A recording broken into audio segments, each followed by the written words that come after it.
Tikam Samurai 2, di Negeri Matahari Terbit. Episode 47. Pertarungan di Stasiun Gamagori.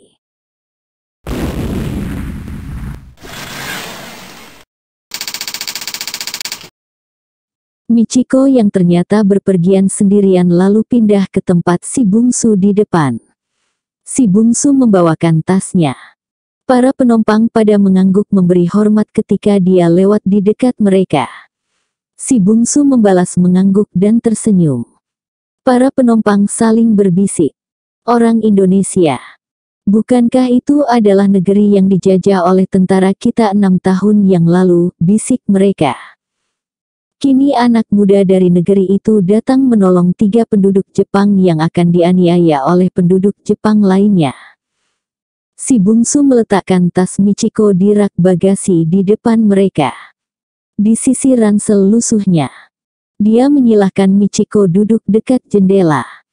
Kursinya memang kosong. Dia duduk di samping gadis itu. Michiko menatap pada si bungsu. Dia seperti tak yakin akan pertemuan ini. "Kemana saja engkau setelah peristiwa di Asakusa itu?" tanya si bungsu. Saya, Michiko menunduk. Akan dia katakankah bahwa setelah dilepas oleh polisi militer Amerika dulu dia lalu mencari si bungsu? Dia jadi malu. Untuk beberapa hari saya masih di sana. Tapi hari ke-6, saya lalu ke tempat bibi di kota Hamamatsu. Oh, engkau naik di stasiun Hamamatsu pagi tadi? Ya, saya naik di sana. Kota kecil sebelum Danau Hamana. Ya, di sanalah saya selama ini. Si bungsu mengangguk. Dia jadi mengerti kenapa selama 2 bulan usaha pengacara Yamada untuk mencari gadis ini tak pernah berhasil. Rupanya dia sudah berada ratusan kilometer dari Tokyo. Di sebuah kota kecil yang tak begitu dikenal. Peluit kereta api terdengar memekik. Kereta akan berangkat, kata Michiko. Mereka sama menoleh lewat jendela keluar.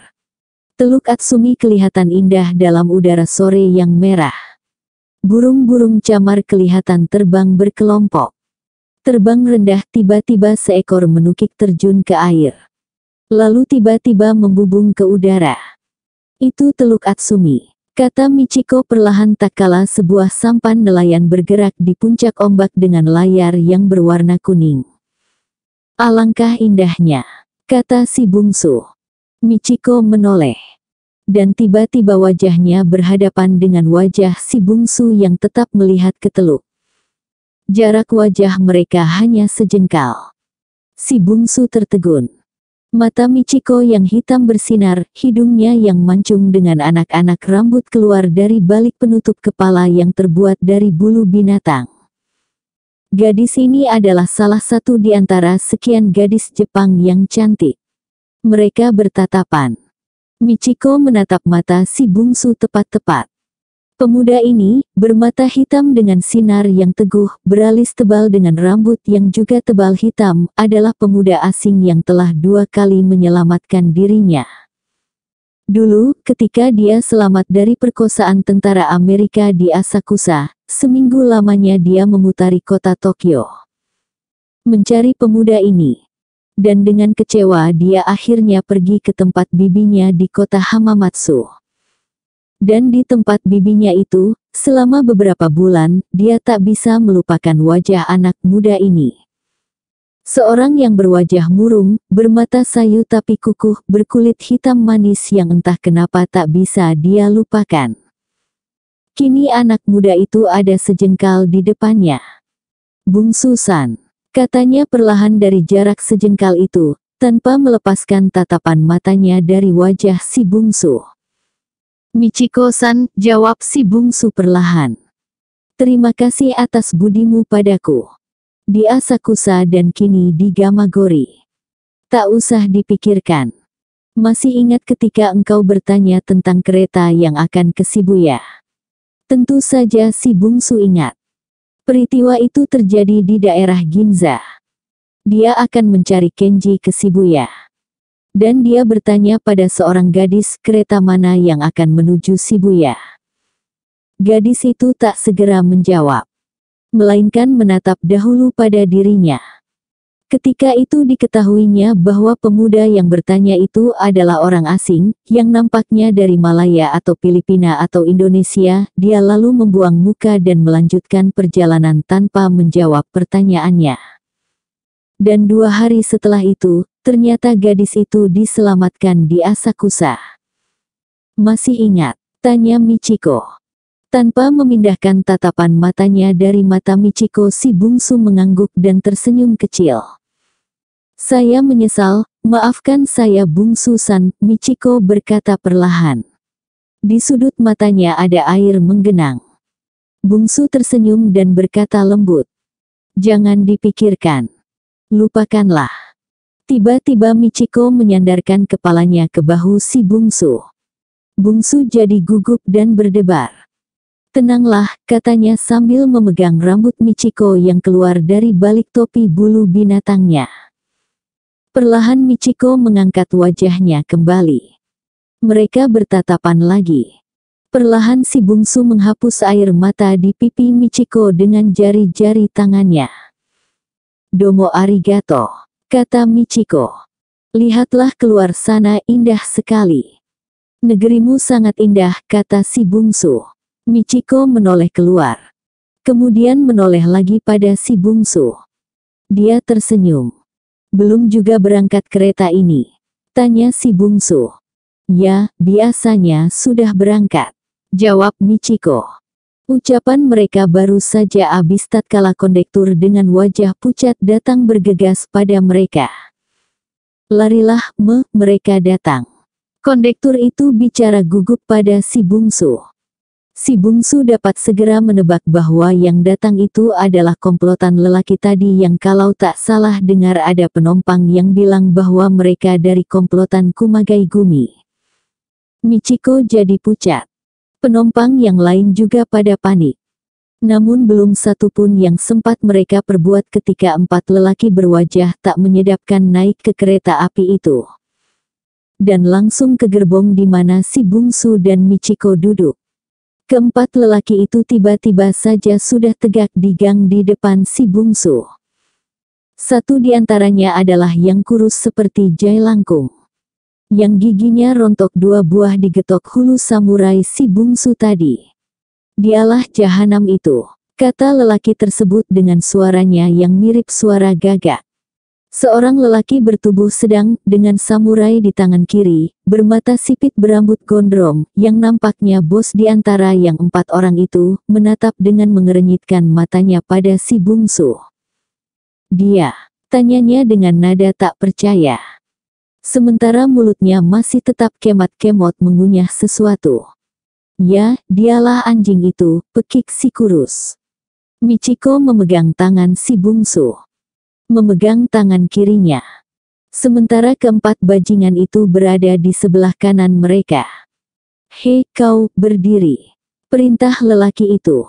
Suaranya mirip geraman harimau. Si bungsu berdiri. Michiko yang akan berdiri dia suruh tetap duduk. "Tetaplah duduk Michiko," katanya sambil menanggalkan pegangan tangan gadis itu dari lengannya. Dia berdiri. Tegak sedepa dari keempat lelaki Jepang yang menatapnya dengan perasaan heran itu. Terutama lelaki yang tengah mengunyah yang nampaknya sebagai pimpinan itu. Dia tak yakin apakah anak muda asing ini memang sanggup mengalahkan 2 orang anak buahnya yang terkenal itu. "Apakah engkau tadi yang merontokkan giginya?" Lelaki bertubuh sedang itu bertanya sambil tetap mengunyah sesuatu. Nampaknya seperti gula-gula karet, sambil menunjukkan jempolnya pada si kurus kerempeng yang jangkung. "Dia yang minta. Saya telah minta dia untuk pergi baik-baik. Namun dia lebih menyukai giginya rontok," si bungsu menjawab seadanya. Dan hal itu menyebabkan si kurus kerempeng itu menggebrak maju akan menghantam si bungsu. Nampaknya keberaniannya jadi tumbuh dekat teman-temannya ini. Namun gerakan majunya tertahan oleh tangan temannya yang bertubuh kekar. "Marilah kita sikat dia," kata lelaki itu. "Ya, kalian sudahi dia. Dan bawa gadis itu padaku." Yang mengunyah gula-gula karet itu nampaknya tak mau turun tangan. Pemuda asing itu dia anggap bukan lawannya. Terlalu enteng. Makanya dia menyerahkan hal sepele itu pada ketiga anak buahnya. Bagaimana dia akan turun tangan? Apakah nama besarnya sebagai si tangan besi pimpinan Kumagai Gumi kota Gamagori akan dibuat cemar dengan melawan orang asing tak terkenal itu? Ah, itu pekerjaan anak-anak, pikirnya. Ketiga lelaki anggota beruang gunung yang bermarkas besar di Osaka itu memang segera turun tangan. Yang lebih dulu maju adalah yang kurus tinggi tadi. Dia merasa dapat backing kuat dengan kehadiran kedua temannya ini. Dia segera maju menghantam si bungsu dengan sebuah tendangan yang tadi pernah melumpuhkan pegawai pamong praja itu. Namun si bungsu juga tak mau kasih hati pada orang Jepang pongah ini. Dari balik mantel tebalnya, samurainya dengan sangat cepat menjulur keluar. Samurai itu tak dia cabut, hanya gagangnya dia hentakkan ke kening si kerempeng itu. Terdengar suara berdetak ketika kayu gagang samurai itu menghajar kening si kurus. Demikian cepat dan kuatnya hentakan itu, membuat si kurus tersurut 2 langkah.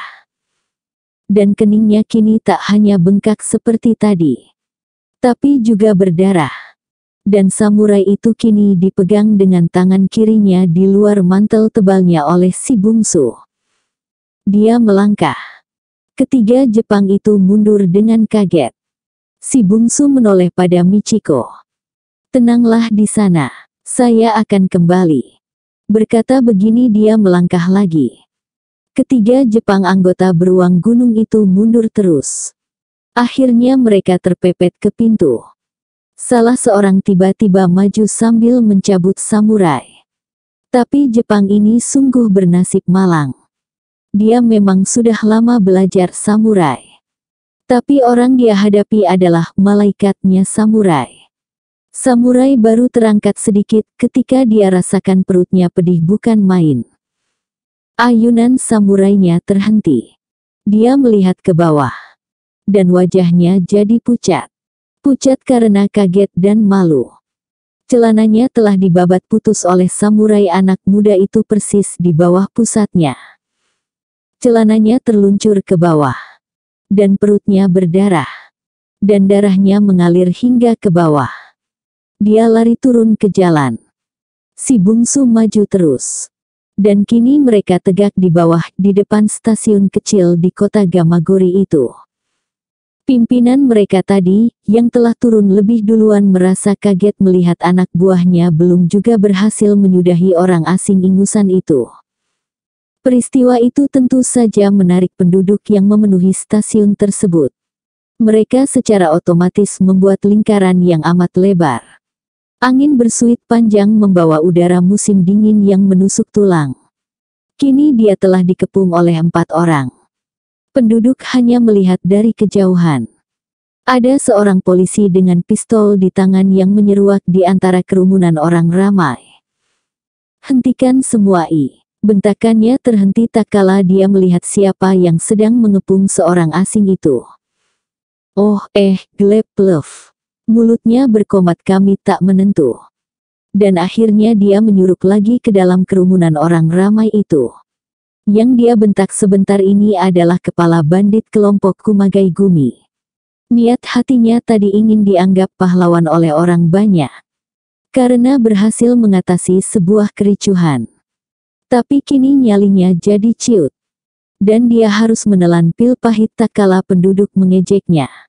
Dia menyuruk dan menghindar dari sana. Sudah bukan hal yang aneh lagi, bila di kota kecil seperti Gamagori, Nishio, Yaizu, Ena, atau Azuchi di tepi danau Biwa sana, yang berkuasa bukanlah aparat penegak hukum. Melainkan kelompok-kelompok bandit seperti Yakuza dan Kumagai Gumi. Demikian berkuasanya mereka, sehingga dengan kekuatan uang dan kekuatan fisik mengandalkan jumlah anggota yang banyak mereka bisa saja menggeser kedudukan seorang penguasa kota kecil itu. Tapi yang paling ditakuti pejabat resmi itu bukanlah tergesernya mereka dari kedudukan. melainkan teror dan pembunuhan yang tak kenal peri kemanusiaan. Orang-orang ini bisa saja menyerang keluarga mereka, baik siang ataupun malam. Bagaimana kalau suatu saat mereka mendapati anak mereka mati terbenam dalam sumur atau digilas kereta api? Nampaknya kecelakaan biasa. Tapi itulah perbuatan kelompok-kelompok bandit ini. Kedua kelompok bandit ini adalah semacam mafia dari Italia sana. Dan ini membuat para bandit itu memang petentengan serta kurang ajar. Kini mereka berhadapan.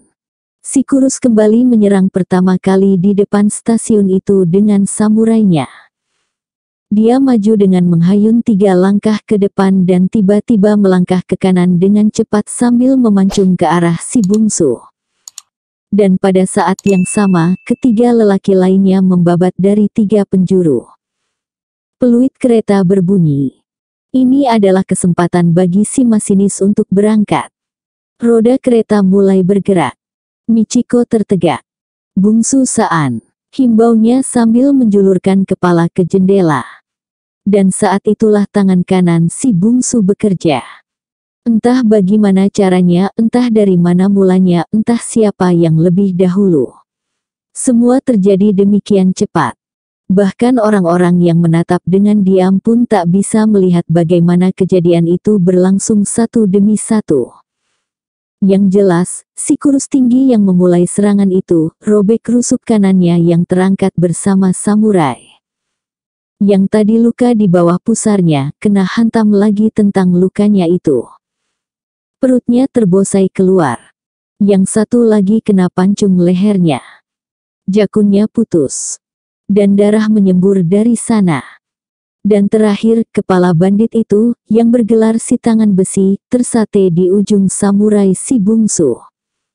Dengan suatu gerak berputar, si bungsu menikamkan samurainya ke belakang sambil merendahkan diri di atas lutut kanannya. Tikam samurai. Itulah gerakan datuk berbangsa dari si 7 ladang laweh tak kala dia mencoba melawan Saburo Matsuyama 6 atau 7 tahun yang lalu. Mata pimpinan Kumagai Gumi itu mendelik. Dia rubuh. Semua orang terdiam. Kereta mulai berlari. "Bungsu San," Michiko memanggil di antara tangisnya. Semua penumpang yang ada dalam gerbong itu juga pada mengeluarkan kepalanya. Beberapa orang berdoa atas kematian anak muda itu. Berdoa semoga Buddha menerimanya. Michiko menangis terduduk lemah di kursinya. Kereta telah berlari kencang meninggalkan kota Gamagori itu. Dia menangis menutup wajah dengan kedua tangannya. "Bungsu San," desahnya di antara isak. Beberapa perempuan juga meneteskan air mata. Terutama ibu yang tadi ditolong anak muda itu. "Jangan menangis." Sebuah suara terdengar di sisi Michiko. Michiko masih menangis. "Diamlah, Michiko-san," suara itu terdengar lembut. Michiko terdiam. Mengangkat kepalanya. Dan di sampingnya tegak si bungsu. Dia tertegun tak percaya.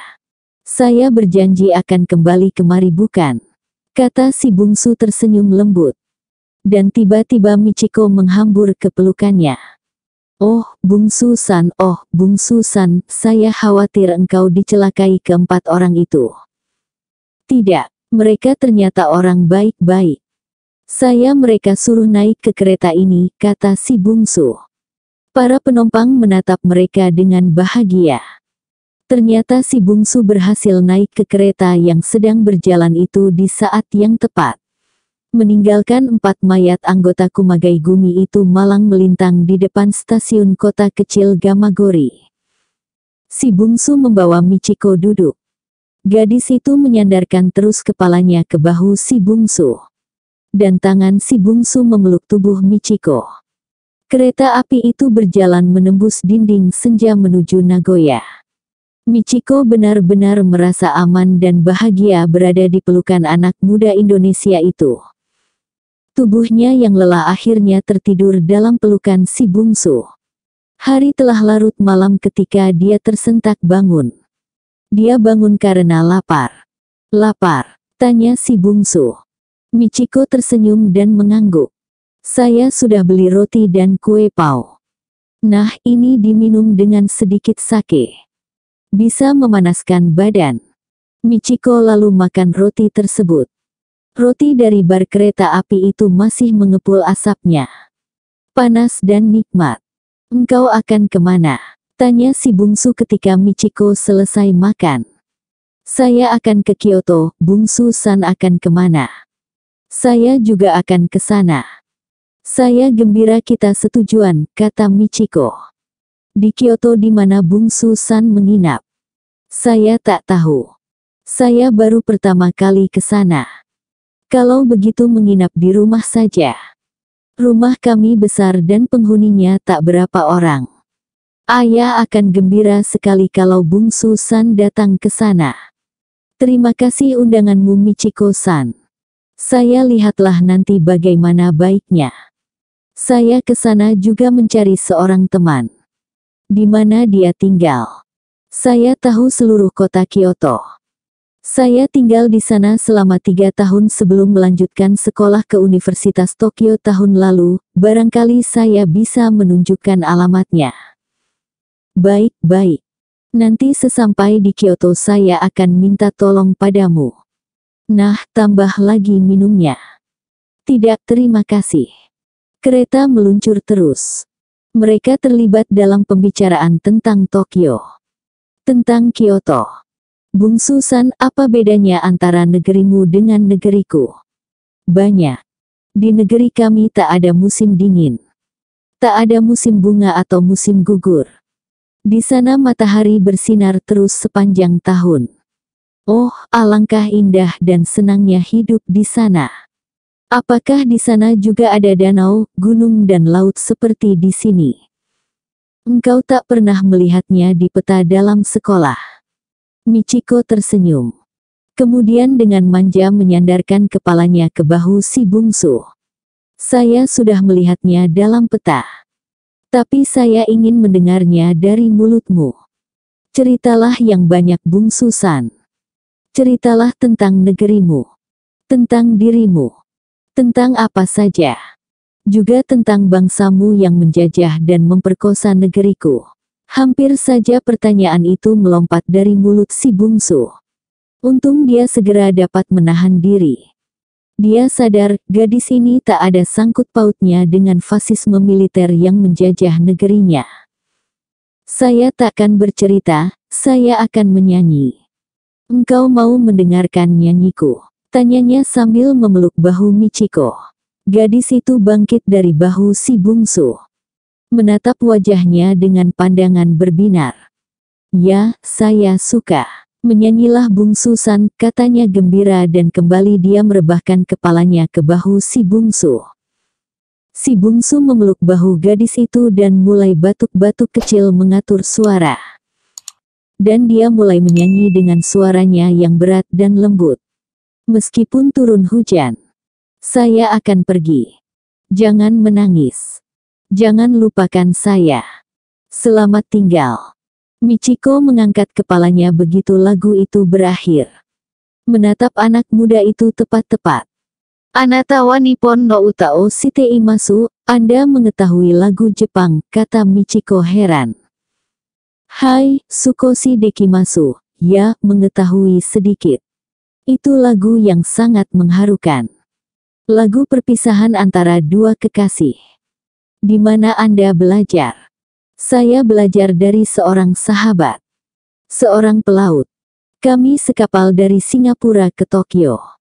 Ya, itu adalah lagu pelaut-pelaut yang meninggalkan pelabuhan sepinya. Anda menyukai lagu itu? Ya, saya suka sekali. Kenapa? Karena saya adalah pelaut. Bukankah setiap pengembara adalah pelaut dalam arti kata yang lain? Pengembara pergi dan datang ke suatu negeri seperti pelaut datang dan pergi ke satu, dan lain laut sepi. Begitulah saya. Oh, bungsu-san. Michiko menyembunyikan rasa harunya ke dada pemuda itu.